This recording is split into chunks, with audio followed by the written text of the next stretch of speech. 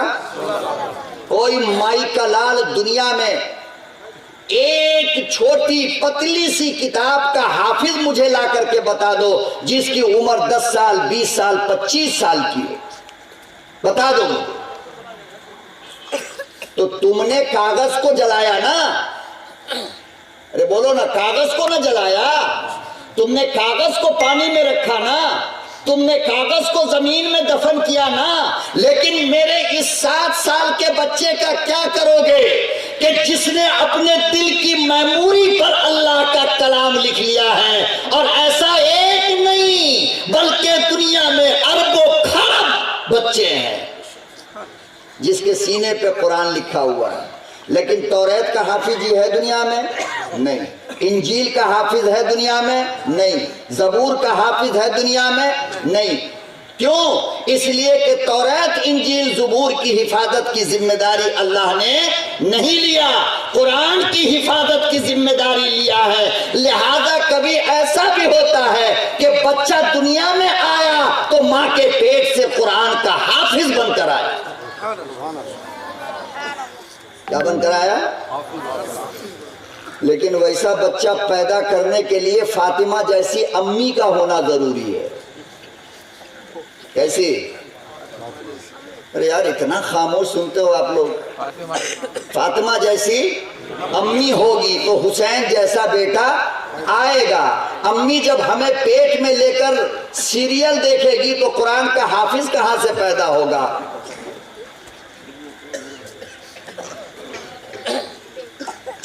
اللہ اکبر و کبیرہ. لوگوں اسی بات کو لے کر انگریز پریشان تھا، اسی بات کو لے کر ان کی میٹنگ صبح دوپہر شام ہوا کرتی تھی. خدا کی قسم 1857 میں انگریز نے اپنے مالک کو برطانیہ خط لکھا.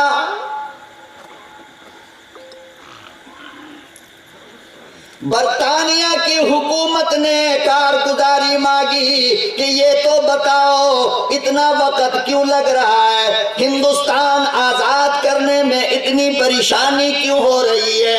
تو یہاں کے کمانڈر نے لکھا کہ او میرے خداؤ، یاد رکھو جب تک اس ملک میں مسلمان رہے گا اور مسلمانوں کے ہاتھ میں رب کا قرآن رہے گا، دنیا کی کوئی طاقت ہندوستان کو فتح نہیں کر سکتی.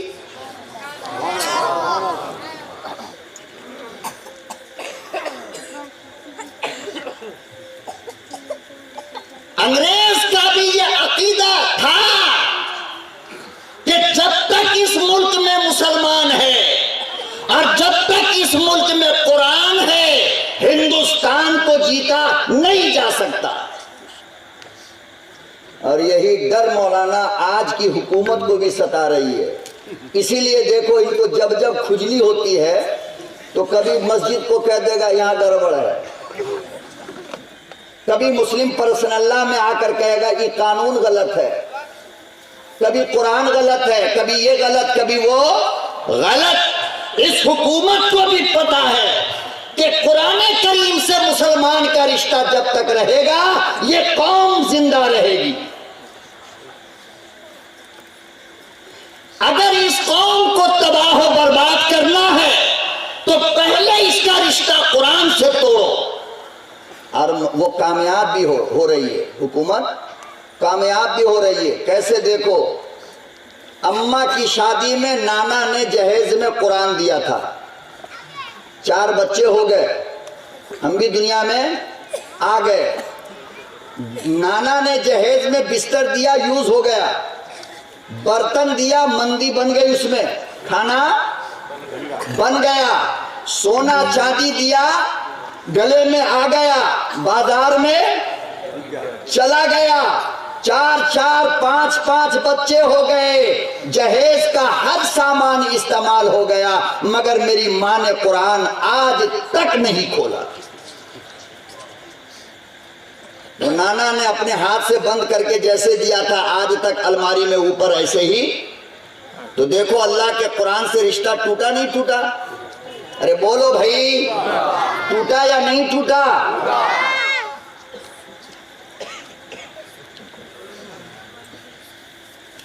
اللہ اکبر و کبیرہ لوگوں اندازہ لگاؤ ان ماؤں کے مقدر کا کیا کہنا، ان ماؤں کی نیکیوں کا کیا کہنا کہ جن ماؤں کے پیٹ میں بچہ اللہ کا قرآن سیکھا کرتا تھا، جن ماؤں کے پیٹ میں بچہ 9 مہینے تک اللہ کا قرآن سیکھا کرتا تھا۔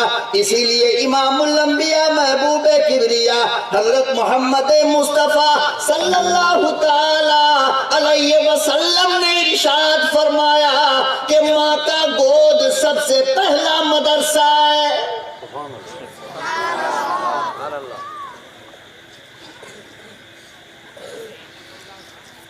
سب سے پہلا مدرسہ امی کا گود ہے، سب سے پہلا مدرسہ امی کا پیٹ ہے، جہاں ہم نے 9 مہینہ قیام کیا، جہاں ہم نے 9 مہینہ سانس لیا، جہاں ہم نے 9 مہینہ زندگی گزاری۔ اب میری ماں نے جتنی شرارت کی وہ سب میرے اندر آیا۔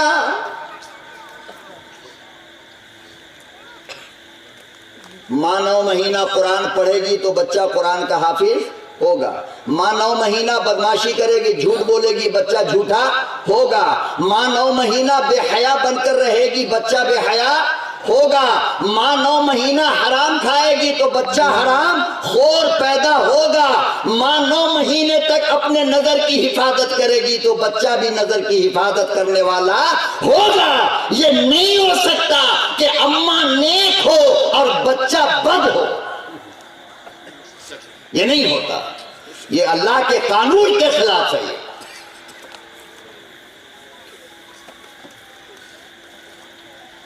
تو اب تو قرآن کریم کی تلاوت اور عبادت کا ذوق مردوں میں سے تو ختم ہو ہی گیا، عورتوں میں سے بھی ختم ہوتا جا رہا ہے۔ میں پہلے زمانے کی ایک بات آپ کو بتاؤں، پہلے زمانے میں لڑکیاں جب بالغ ہوتی تھی نا، بڑی ہوتی تھی، تو اپنے ہاتھ سے قرآن لکھنا شروع کرتی تھی۔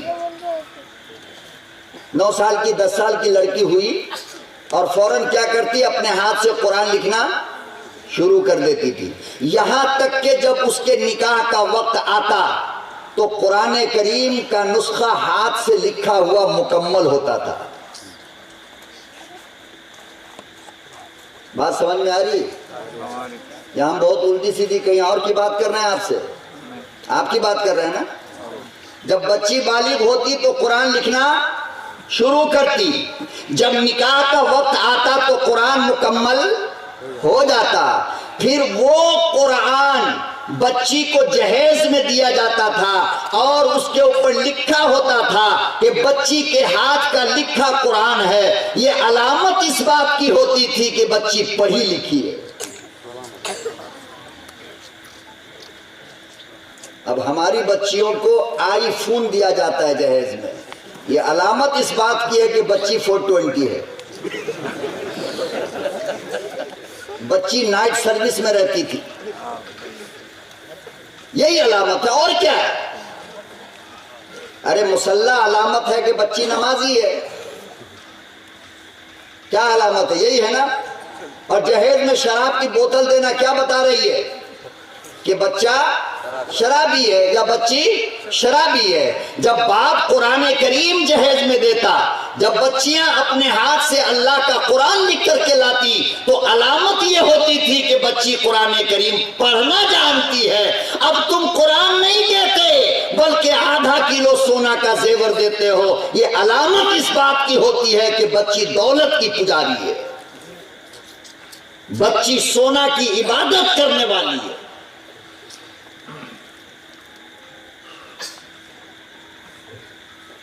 کتنا گندا ماحول ہمارا ہو گیا میرے بھائی، ذرا غور کیا کرو۔ اور اندھا نہ باپ دیکھتا ہے نہ ماں دیکھتی ہے،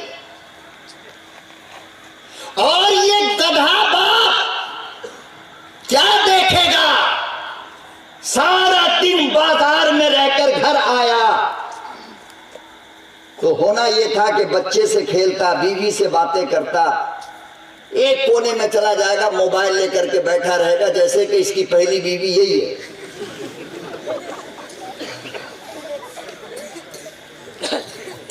بیوی بلا رہی ہے، ناتی نواسا پوتا پوتی بھاگ بھاگ کر کے جا رہا ہے، نانا آیا دادا آیا، نانا آیا دادا آیا، اور یہ اتنا مشغول ہے ٹک ٹاک دیکھنے میں، ریل دیکھنے میں، یوں جھٹکا مارا نواسا کو، دور جا کر کے گرا۔ ہائے ہائے ہائے، کسی کی بات اچھی لگتی ہے بولو نا۔ بیوی اگر آ کر کے سراہنے کھڑی ہو گئی، اجی سن رہے ہو؟ اچھا رک جا، 5 منٹ کے بعد سنیں گے، موبائل کے اندر بیزی ہے۔ پھر بیچاری پریشان ہو کر، اجی ایک بات تو سن لو، بولا نا 10 منٹ کے بعد بات کرنا۔ بتاؤ اس نے بیوی کو اہمیت دیا یا موبائل کو اہمیت دیا ہے؟ مولانا میں مرکز کا خطیب ہوں، مرکز کا ذمہ دار ہوں، نکاح اور طلاق کے معاملات آتے ہیں، اکثر و بیشتر معاملے کے اندر مولانا موبائل آیا ہے جس نے میاں بیوی کو طلاق کی نوبت تک پہنچا دیا۔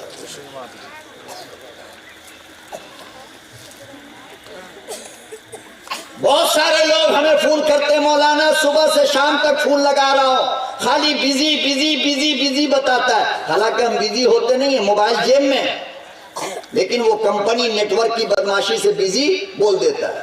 اب ایک فون میڈم کے ہاتھ میں ہے، دوسرا میڈما کے ہاتھ میں، وہاں سے فون کیا، بیچاری کمپنی کی گڑبڑی سے بیوی کا فون بزی بتانے لگا۔ اب اس کے دماغ میں شیطان گھومنا شروع ہو جاتا ہے۔ پھر 10 منٹ کے بعد لگایا، پھر بیزی، آدھا گھنٹے کے بعد لگا، پھر بیزی۔ اب آ کر کے کہے گا کیا، پورے دن بیزی رہتی ہے، بتا کس سے بات کر رہی تھی۔ اب بیچاری قسم پہ قسم کھا رہی ہے، ماننے کو تیار۔ اب شک کا کیڑا اتنا موٹا ہو گیا کہ معاملہ طلاق تک پہنچ جاتا ہے۔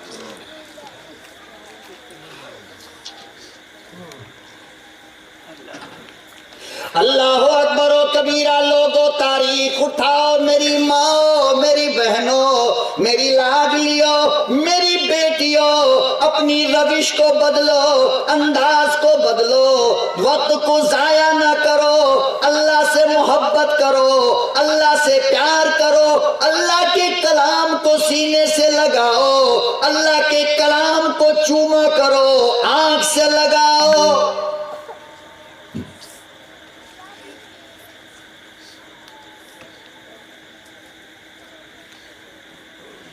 خلیفہ ہارون رشید اپنے زمانے کا بڑا بادشاہ ہے، اپنے زمانے کا بڑا اللہ والا ہے۔ اللہ پاک نے نیک بیوی عطا فرمائی، ملکہ زبیدہ نام ہے۔ ملکہ زبیدہ کے مکان میں 300 نوکرانی کام کرنے والی تھی۔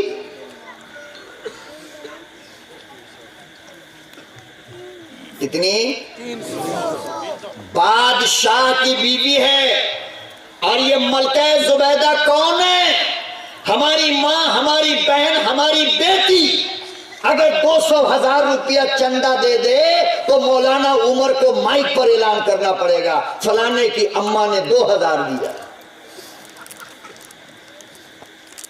اگر گلے کا چین دے دے تو کیا کہنا صاحب، بانسواڑہ کے 20 سرکل پہ ان کے نام کا فوٹو لگاؤ، فلانی لڑکی نے عبداللہ ابن عباس مدرسے کو گلے کا چین دیا ہے۔ حالانکہ ایسی دل والی اب کوئی ہے وہ بیکار کی باتیں۔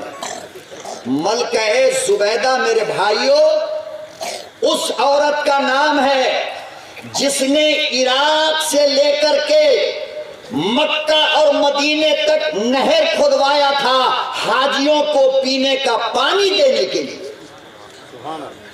آج بھی وہ نہر زبیدہ کے نام سے مشہور ہے۔ پوچھو مولانا عمر سے، گرچہ بند ہے مگر نشانی آج بھی اس نہر کی موجود ہے اور وہ نہر زبیدہ کہلاتا ہے۔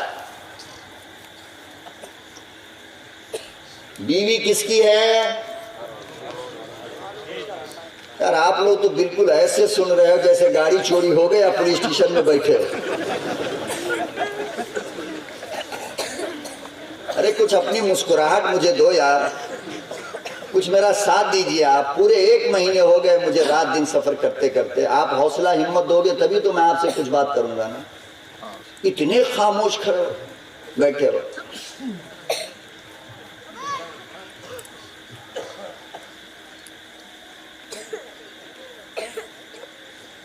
بادشاہ وقت کی بیوی ہے ملکہ زبیدہ. آج کے زمانے میں کسی آدمی کو 4 پیسے کی لاٹری لگ جائے تو اس کی بیوی محلے میں نیتا جی سبھاش چندر بوس کی طرح گھومتی ہے.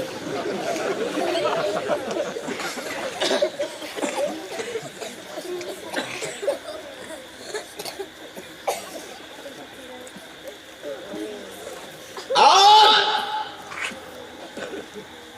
ناک دکھائے گی.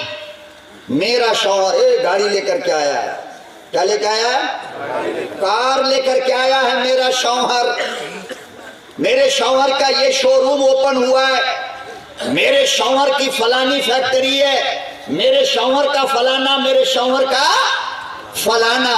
ملکہ زبیدہ اہل عرب کے بادشاہوں کی بیوی ہے ملکہ زبیدہ. لیکن حالت دیکھو مسلمانوں، حالت دیکھو میری بیٹیوں.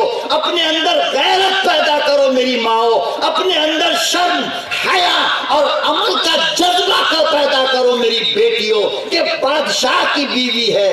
اب بدصورت نہیں ہے، عرب کی شہزادی ہے. کہاں کی؟ یہ لمبی، یہ خوبصورت ہے، ملکہ نام ہے، بادشاہ کی بیوی ہے.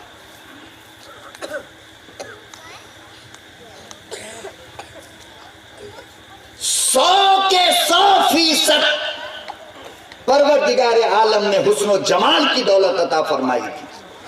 ہماری بیوی، تمہاری بیوی، ان کی بیوی، ان کی بیوی، چاہے جو بھی ہو، کہیں نہ کہیں پر افیکٹڈ ہوگی.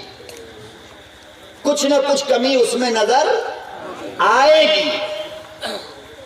لیکن ملکہ زبیدہ عرب کی شہزادی تھی، لیکن گھمنڈ اپنے حسن کا نہیں تھا، گھمنڈ اپنے خوبصورتی کا نہیں تھا. 300 لڑکیوں کو اپنے یہاں رکھا تھا انہوں نے. کتنی؟ 300. زور سے بول دو ایک بار. 300. اور یہ 300 لڑکیاں کس کے محل میں ہیں؟ بادشاہ کے. آپ یہ سمجھ رہے ہوگے کہ ان 300 لڑکیوں کا کام رہا ہوگا، کوئی جھاڑو دیتی ہوگی، کوئی کھانا بناتی ہوگی، کوئی کپڑا دھوتی ہوگی، کوئی گھر کا پوچھا لگاتی ہوگی، کوئی بستر جھاڑتی ہوگی، کوئی بستر ڈالتی ہوگی. آپ یہی سمجھ رہے ہو نا؟ یہی نا؟ یہی دماغ میں آیا نا؟ مگر میں آپ کو بتا دوں، تاریخ کے ذمہ داری سے، تاریخ کے اوراق سے، کہ ان میں سے کسی بھی نوکرانی کا کام یہ نہیں تھا کام کرنا. پھر رکھا کیوں تھا؟ ملکہ نے رکھا کیوں تھا؟ فرمایا کہ سنو، یہ 300 کی 300 قرآن کریم کی حافظہ تھی. کیا تھی؟ ان کا کام یہ تھا کہ ملکہ زبیدہ نے گروپ بنا رکھا تھا. نماز فجر سے لے کر اشراق تک یہ گروپ قرآن پڑھے گا، اشراق سے لے کر کے ظہر چاشت تک یہ گروپ قرآن پڑھے گی، اور چاشت سے لے کر ظہر تک یہ گروپ قرآن پڑھے گی. علماء اکرام نے لکھا ہے میرے محترم کہ ملکہ زبیدہ کے گھر میں ہر دن 300 قرآن کا ختم ہوتا تھا. صرف قرآن کریم کی تلاوت کے لیے ان 300 لڑکیوں کو رکھا گیا تھا، دوسرا ان کا کوئی کام نہیں تھا.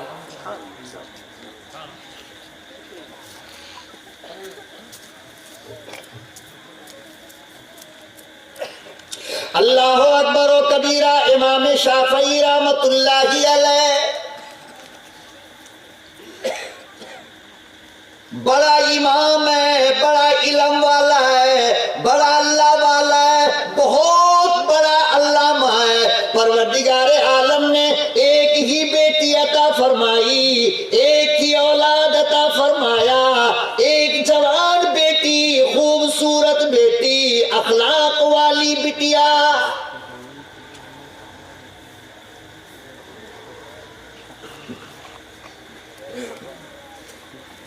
ساری کائنات سو رہی ہے، ساری بستی سو رہی ہے، سارا محلہ سو رہا ہے، سارا گھر سو رہا ہے۔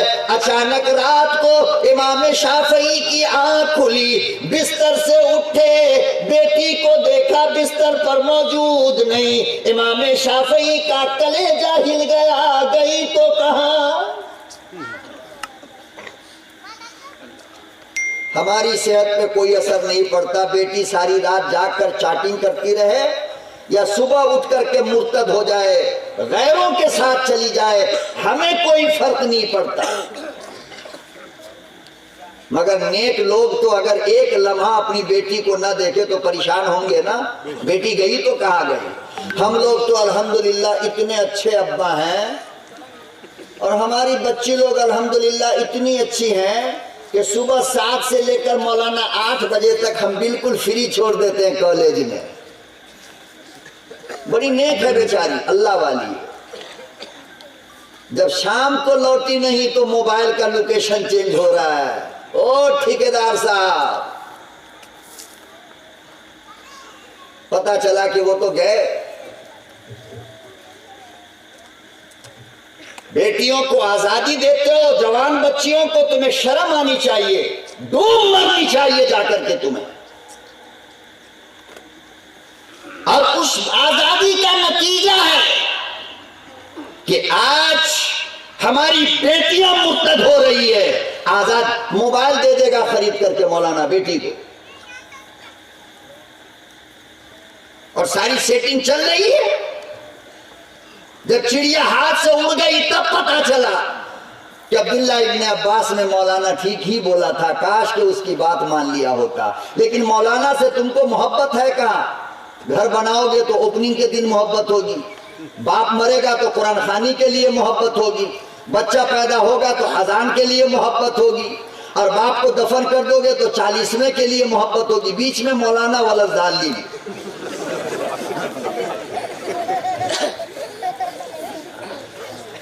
مولوی کی بات ہمیں اور آپ کو ہضم کہاں ہو رہی ہے؟ مطلب کے لیے استعمال کیا جاتا ہے۔ دکان کی اوپننگ مولانا دعا کر دو، مکان کی اوپننگ مولانا، اوپننگ کے بعد سے لے کر مکان ٹوٹے تک مولانا کی یاد کبھی نہیں آئی۔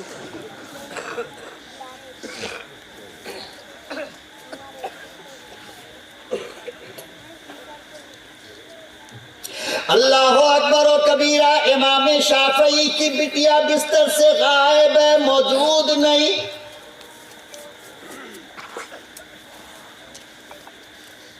حیران ہو گئے، پریشان ہو گئے، میری بیٹی کہاں گئی؟ ڈھونڈتے ڈھونڈتے ایک کوٹھری میں پہنچے تو دیکھا کہ اندھیرا ہے، ہلکی ہلکی روشنی میں میری بیٹی بیٹھ کر اللہ کا قرآن پڑھ رہی ہے۔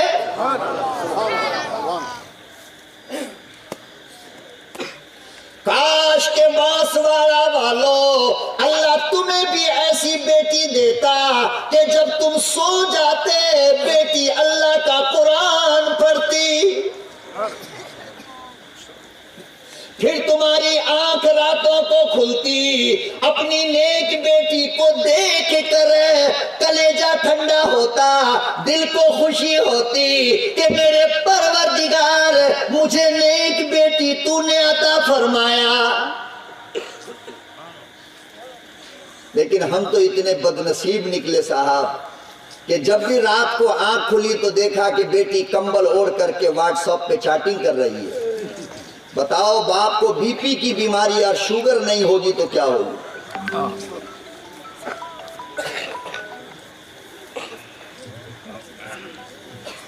ایک بیٹی مسلمانوں، ایک پورے شہر میں اگر ایسی پیدا ہو جائے تو شہر کا نقشہ بدل کر رکھ دے گی۔ لیکن اللہ سے مانگو تو صحیح۔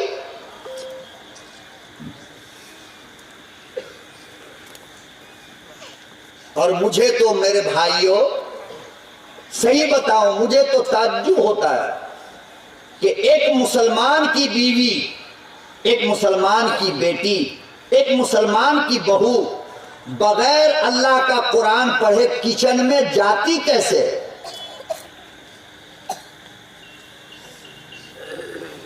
بولو نا، کچن میں تعجب ہے. اور یہ ہوا کیوں؟ آپ کی بدماشی کی وجہ کر. آپ کو قانون بنانا تھا گھر میں کہ جب تک اللہ کا قرآن نہیں تلاوت کیا جائے گا، خبردار جو روٹی بنانے کے لیے آٹے کو ہاتھ لگائیں. روٹی کے جلنے پر بیوی کو طلاق دینے والے لوگوں، ذرا ذرا سی بات پر اپنی بیوی کو طلاق دینے والوں، بیوی کو نماز چھوڑنے پر تم نے کبھی ڈانٹا بھی ہے؟ اللہ کا قرآن چھوڑنے پر تم نے کبھی ڈانٹا ہے؟ کپڑا آئرن نہیں ہوگا تو ڈانٹے گا، ناشتہ برابر نہیں بنا تو ڈانٹے گا، بستر نہیں بچھا تو ڈانٹے گا، جوتا پالش نہیں کی تو ڈانٹے گا، کپڑا سیٹ کر کے نہیں دی تو ڈانٹے گا. لیکن نماز پہ نماز، نماز پہ نماز چھوڑ رہی ہے، کبھی آپ نے ڈانٹا؟ تو پھر کاہے کے لیے جلسہ ولسہ کراتے ہو؟ جب عمل کا ارادہ نہیں ہے تو مت کراؤ. ضرورت کیا ہے پیسہ خرچ کرنے کی؟ کہو انشاءاللہ آج کے بعد اپنے گھر میں یہ قانون بناؤں گا. ہاتھ اٹھاؤ. قانون بناؤں گا، اور آج ہی یہ اعلان ہوگا بانسوارہ کے ہر گھر میں، اور قرب و جوار سے جتنے لوگ آئے ہیں آج ہی یہ اعلان ہوگا کہ کل سے قرآن پڑھے بغیر کھانا ناشتہ کچھ بھی نہیں بنے گا. پہلے قرآن پڑھو، چاہے ایک رکوع، ایک پارہ، 2 پارہ، اور اس کے بعد اندر جاؤ، کھانا بناؤ، چائے بناؤ، مست ہو کر کھاؤ پیو، کوئی بات نہیں. اللہ برکت کی برسات کر دے گا.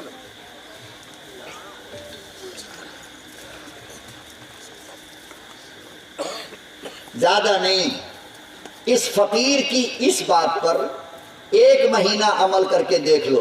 1 مہینہ کتنا دن؟ خدا کی قسم ایسا لگے گا جیسے کہ تمہارا گھر جنت بن گیا.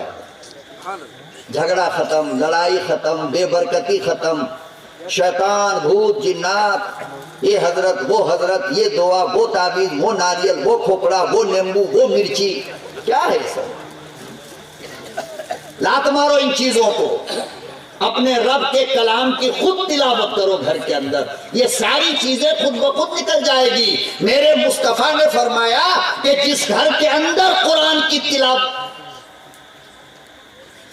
جس گھر کے اندر قرآن کی تلاوت ہوتی ہے، 24 گھنٹہ اس گھر پہ رحمت کی برسات ہوتی ہے. تو جس گھر پہ رحمت کی برسات ہو، مجال ہے کہ شیطان، بھوت، جنات آئے گا وہاں؟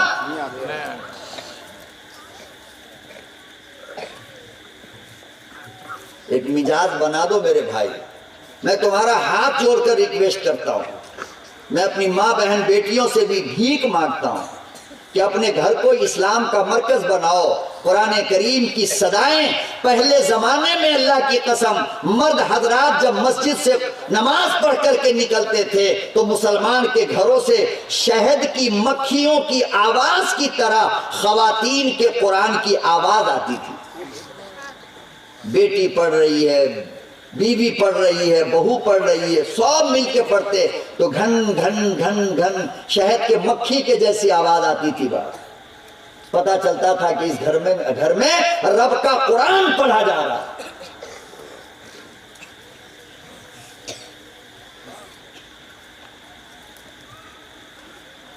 امام شافعی رحمت اللہ علیہ کی بیٹی ایک دم چھوٹی سی جگہ پر اندھیرے میں بیٹھ کر اللہ کا قرآن پڑھ رہی ہے.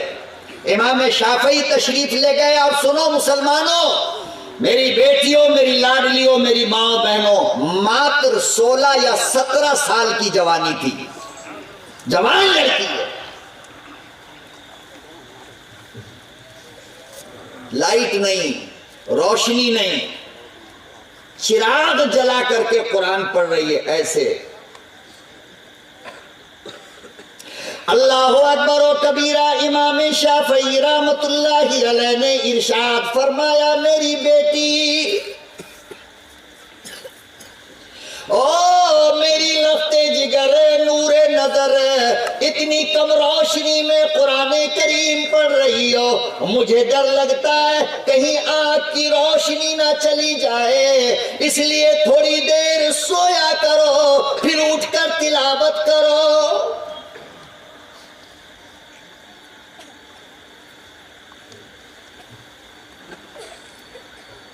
امام شافعی رحمت اللہ علیہ کی بیٹی کہنے لگی ابو جان بات تو صحیح کہتے ہو مگر میں کیا کروں، جب قرآن بند کر کے بستر پہ جاتی ہوں، جب بستر پر لیٹ جاتی ہوں تو کوئی آواز دے کر کہتا ہے او امام کی بیٹی کہیں ایسا نہ ہو تیری موت بستر پہ آئے۔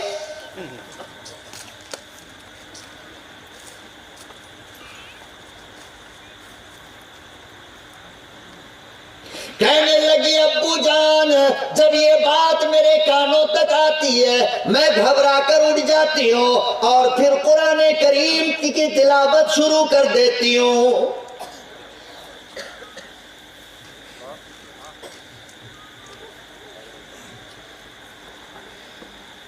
اور کہتی تھی امام شافعی رحمت اللہ علیہ کی بیٹی کہتی تھی کہ ابو میں جتنا تلاوت کرنا چاہتی ہوں کر نہیں پاتی اور صبح ہو جاتی ہے۔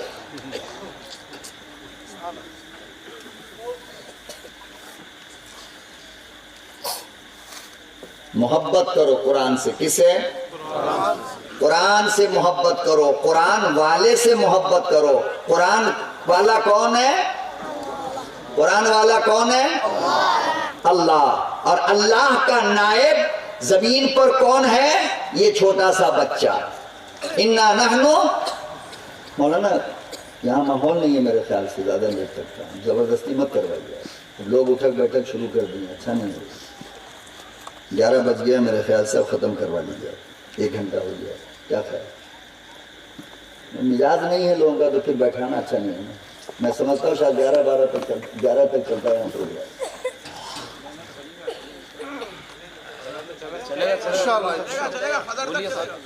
ہاں کہا ہے نا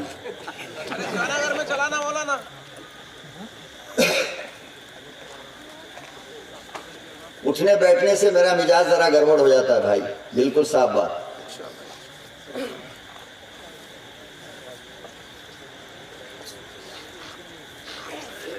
تو اللہ پاک نے قرآن کریم میں فرمایا کہ دیکھو قرآن کا حفاظت کرنے والا میں ہوں۔ کون ہوں؟ قرآن کا حفاظت کرنے والا میں ہوں، لیکن میں اس کی حفاظت کروں گا کہاں؟ میرا بینک کون ہے؟ میں اپنے پاکیزہ کلام کو کس بینک کے اندر رکھوں گا؟ فرمایا کہ وہ روئے زمین پر میرے محبوب کی امت کے لوگ ہوں گے کہ ان کے سینے میں میں اپنا کلام لے جا کر کے جمع کر دوں گا۔ گویا یہ حافظ قرآن فقط حافظ قرآن نہیں ہے بلکہ زمین پر چلتا پھرتا اللہ کا بینک ہے۔ کیا ہے؟ اللہ کا بینک ہے۔ اب اللہ کا بینک ہے، اللہ کا خلیفہ ہے، اللہ کا نائب ہے، تو میں آپ سے پوچھتا ہوں، آپ مجھے بتاؤ کہ پھر اس دنیا کے اندر عزت کے لائق ان سے زیادہ اور کون ہو سکتا ہے؟ عزت کے لائق ان سے زیادہ اس وقت اللہ کی زمین پر کوئی ہوگا؟ ارے بولو ہوگا؟ نہیں ہوگا۔ میں لوگوں سے کہا کرتا ہوں کہ باس باڑہ کے لوگوں حیدرآباد جا کر کے اللہ کا ولی اور پیر مت تلاش کرو، پاکستان جا کر کے کوئی پیر مت تلاش کرو، امریکہ جا کر کے کوئی پیر مت تلاش کرو۔ ارے پیر تمہارا سب سے بڑا وہ ہے جو تمہاری مسجد میں تمہارا امام ہے۔ تمہارے بچوں کو جو اللہ کا قرآن سکھائے مکتب کا مولوی، خدا کی قسم تمہارے لیے وقت کا غزالی اور جنید بغدادی وہ تمہارے بچے کا استاد ہے۔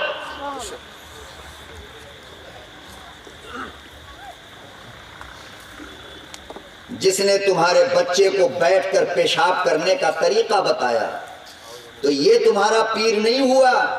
جو پیر صاحب جھولی بھر کر کے غائب ہو گئے 1 2 11 وہ تیرا پیر ہے؟ جس نے تمہارے بچے کو سونے کے وقت کی دعا یاد کرائی وہ تمہارا پیر نہیں؟ ارے جس نے تمہارے بچے کو 3 سانس میں نبی کے طریقے پر پانی پینے کا سلیقہ بتایا، میں پوچھتا ہوں بتاؤ اس سے بڑا پیر تمہارے لیے اور کون ہو سکتا ہے؟ کہ جو تمہاری نسلوں کو سیدھا کرے، تمہارے نسلوں کو سدھارے، تمہاری نسلوں کا نظام درست کرے، اس سے بڑا پیر کون ہے دنیا میں؟ تو آپ کو چاہیے دمادم مست قلندر، یہ جبہ وہ قبہ وہ ناٹک وہ تسبیح وہ ڈنٹا وہ پگڑی وہ امامہ، 2 آدمی آگے 2 آدمی پیچھے، 4 آدمی اوپر 4 آدمی نیچے، اور خالہ کی طرح نظر جھکا کر کے چل رہا ہو، یہ تمہارے پیر ہوں گے؟ کیا کچھ نہیں،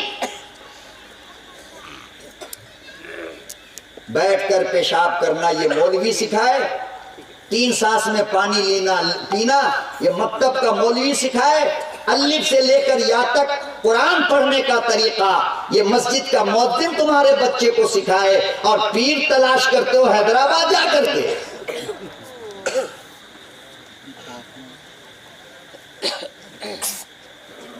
تمہارے بچے کا سینہ خالی تھا، کیا تھا؟ سینہ 3 سال 4 سال محنت کر کے جس حافظ نے تمہارے بچے کے سینے میں اللہ کا قرآن جمایا وہ پیر صاحب نہیں ہے؟ ارے انعام کے لائق کون ہے؟ مولوی صاحب۔ ارے مت دینا یار، بول تو دو، مجھے پتا ہے کہ میرے تقریر کا کیا ہوگا وہ تو معلوم ہے، لیکن کم سے کم بول ہی دو۔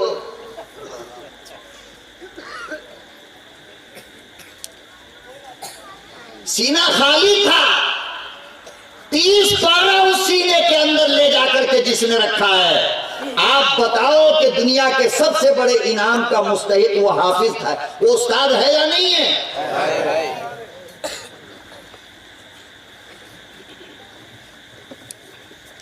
سونے کی دعا، اٹھنے کی دعا، بیٹھنے کی دعا، پانی پینے کا طریقہ، چپل پہننے کا طریقہ، کپڑا پہننے کا طریقہ، قرآن پڑھنے کا طریقہ، قواعد، ساری چیزیں یہ مدرسے کے یہ مکتب کے مولوی سکھائے، مولوی پڑھائے، اور آپ کو پیر ملتا ہے بنگلور جا کر۔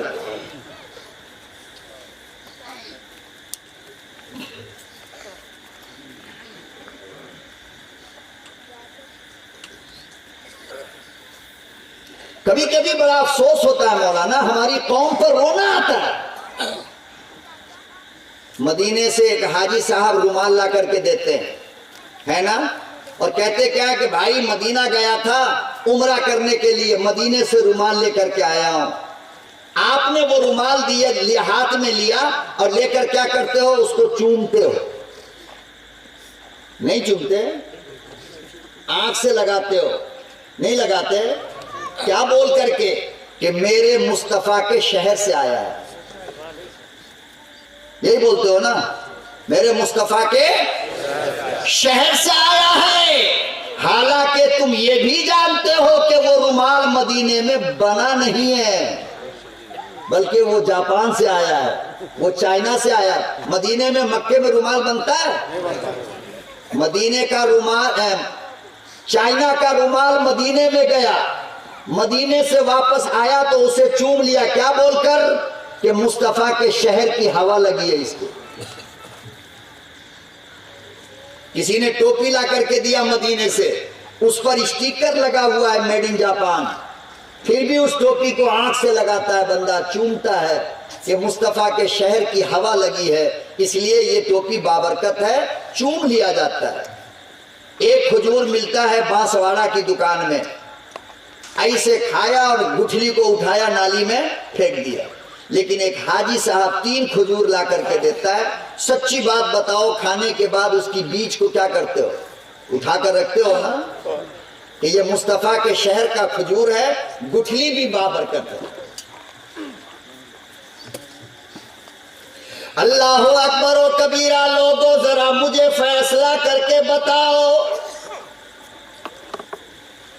مجھے انصاف کر کے بتاؤ، مدینے کی ہوا لگ گئی رومال کا مقام بڑھ گیا، مدینے کی ہوا لگ گئی ٹوپی کا مقام بڑھ گیا، مدینے کی ہوا لگ گئی کھجور کا مقام بڑھ گیا۔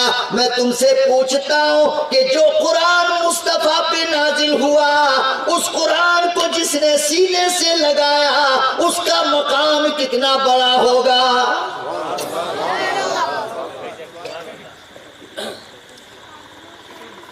مصطفیٰ پر نازل ہونے والی کتاب کو جس نے اپنے سینے میں سجایا، لوگوں یقین جانو میرے پروردگار کی نظر میں اس سے بڑا عظمت والا کوئی اور نہیں۔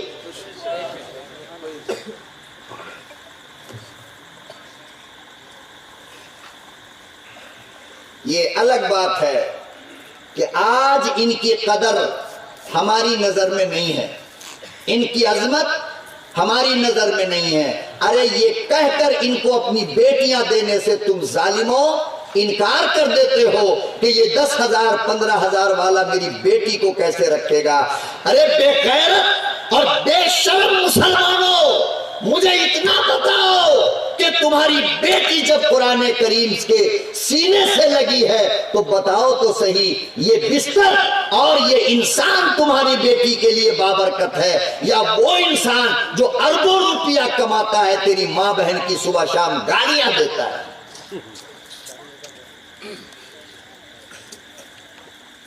تو یہ کہہ کر تم نے حافظ کو ٹھکرایا، داماد بنانے سے انکار کیا کہ یہ چھوٹی رقم کا کمانے والا میری بیٹی کو کیا پالے گا۔ لیکن میں دعوے کے ساتھ کہتا ہوں، پوری بستی کی تاریخ نکال لینا، بانسوارہ کی ہسٹری نکال لینا، باپ دادا کے زمانے کی ہسٹری نکال لینا، اس بستی کے اندر کوئی ایک بیٹی، کوئی ایک عورت مجھے لا کر کے دکھا دو جو قرآن کے حافظ کے نکاح میں گئی ہو اور اس کو طلاق ہوا ہے۔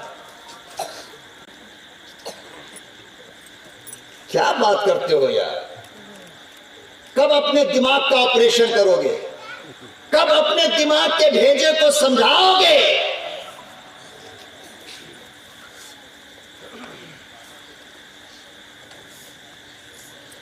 اللہ اکبر و کبیرہ، آؤ مدینہ لے کر چلو۔ عجیب حالت مسلمانوں تم نے بنا رکھا ہے۔ مدینہ المنورہ میں حضرت مولانا آفتاب عالم آج بھی اللہ والا مدینے میں موجود ہے۔ ابا کا نام مولانا بدر عالم، مولانا عمر صاحب کچھ دن پہلے شاہ ابرار الحق صاحب رحمت اللہ علیہ مولانا آفتاب عالم صاحب کے یہاں تشریف لے گئے مدینے میں۔ تو مولانا آفتاب عالم نے کہا کہ حضرت ایک چھوٹا سا واقعہ اپنے ابا کا سنانا چاہتا ہوں۔ مولانا آفتاب عالم نے اپنے ابا کا واقعہ شاہ ابرار الحق صاحب رحمت اللہ علیہ کو سنایا۔ بات سمجھئے؟ کہتے ہیں کہ ابا کا انتقال جب ہوا تو جنت البقیع کے اندر ان کو دفن کیا گیا تھا۔ کہاں؟ جنت البقیع میں سب مل کر کے رات کی اس تنہائی میں پہاڑ کے دامن میں اللہ سے دعا مانگو، اللہ ہمیں بھی وہ قبرستان نصیب فرما دے کہ قیامت کے دن وہی قبرستان ہے جہاں سے اماں عائشہ اٹھے گی، وہی قبرستان ہے جہاں سے فاطمہ اٹھے گی، وہی قبرستان ہے جہاں سے ابو ذر غفاری اٹھیں گے، ابو ہریرہ اٹھیں گے۔ کاش کہ ہمیں بھی ان کے ساتھ اٹھنے کا اللہ موقع عنایت فرمائے۔ لہذا دعا کرو۔ عمرہ اور حج میں جاتے وقت جو لوگ یہ دعا کراتا ہے نا، مولانا دعا کر دو خیریت سے واپس آ جائے، تم جیسا ظالم خیریت ہی سے آئے گا واپس۔ ہم جیسے گنہگار لوگ وہاں مریں گے؟ تو 90 سال کا بڈھا، پیٹ میں آنت نہیں، منہ میں دانت نہیں، مگر جاتے وقت دعا کرائے گا رو رو کر کے۔ اب دعا کرانے والا اگر یہ بھول گیا کہ خیریت سے واپس آنے والی، تو بڑھوا کہے گا اصل دعا تو مانگا ہی نہیں۔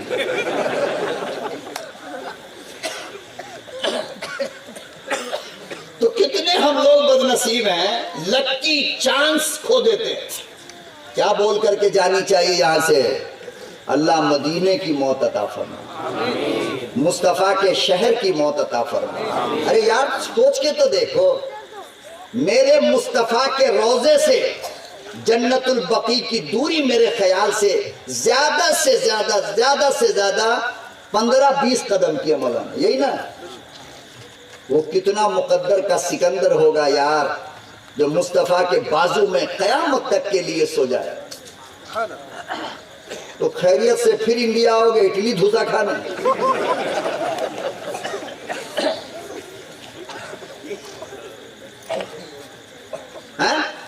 اس لیے جب بھی اللہ مدینے اور مکے کی توفیق عطا فرمائے تو واپسی کی دعا مت مانگنا، واپسی کی دعا۔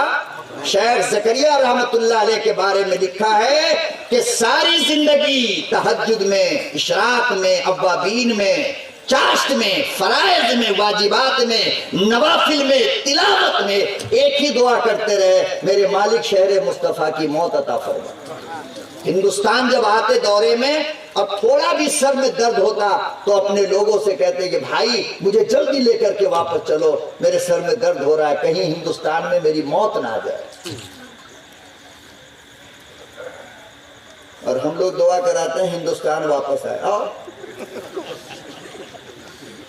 آؤ آرام سے آؤ، وہاں جگہ بھی نہیں ہے قبرستان میں۔ اچھی موت مانگنی چاہیے، کیسی؟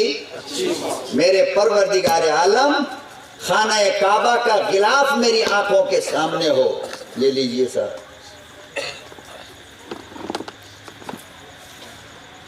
اور میں اسے دیکھتا رہوں اور میری موت آ جائے۔ اس سے بہتر موت کوئی ہے؟ نہیں ہے نا؟ تو اللہ سے اچھی موت مانگا کرو۔ تو مولانا آفتاب عالم صاحب نے شاہ ابرار الحق صاحب رحمت اللہ علیہ کو اپنے ابا کا واقعہ سنایا کہ ابا کا انتقال جب ہوا تو اصل میں جنت البقیع میں ہوتا یہ ہے کہ جب قبر پرانی ہو جاتی ہے نا، تو چونکہ جگہ کم ہے تو قبر جب پرانی ہوتی ہے 2-4-6 مہینہ جب ہو جاتا ہے اور کوئی نئی میت آتی ہے تو پرانے میت کو وہاں سے نکال کر دوسری جگہ ٹرانسفر کر کے نئی میت کو وہاں پہ دفن کیا جاتا ہے۔ یہ ایک زمانے سے چلا آ رہا ہے۔ مولانا آفتاب عالم نے کہا کہ 9 مہینے میں میرے ابا کی 3 قبریں بدلی گئی۔ کتنی؟ ہر 3 مہینے پہ قبر کھودی جاتی ہے اور میت نکالی جاتی ہے اور دوسری جگہ۔ لیکن عرب کے حکمراں اور پولیس والے اس چیز کو دیکھ کر کے پریشان تھے کہ 9 مہینے کی مدت گزرنے کے بعد بھی قبر پر کفن پہ مٹی کا نشان تک نہیں تھا، مٹی کا نشان، اور بدبو نام کی ذرہ برابر کوئی چیز نہیں تھی، نہ چہرہ بدلا۔ مولانا کہتے ہیں کہ حکومت اس مسئلے کو لے کر پریشان تھی، نہ چہرے کا رنگ بدلا، نہ آنکھ کی سیاہی بدلی، نہ کفن میلا ہوا، نہ میت سڑا، نہ بدبو ہوئی۔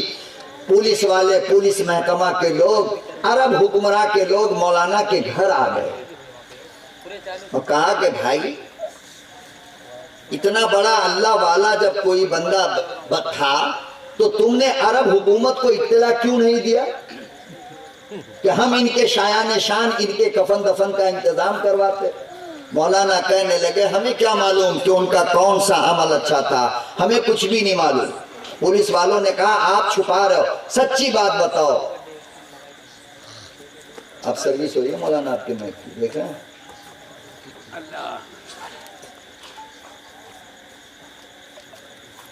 اللہ اکبر و کبیرہ۔ عرب حکومت پولیس والے کہنے لگے بتاؤ کیا چھپا رہے ہو؟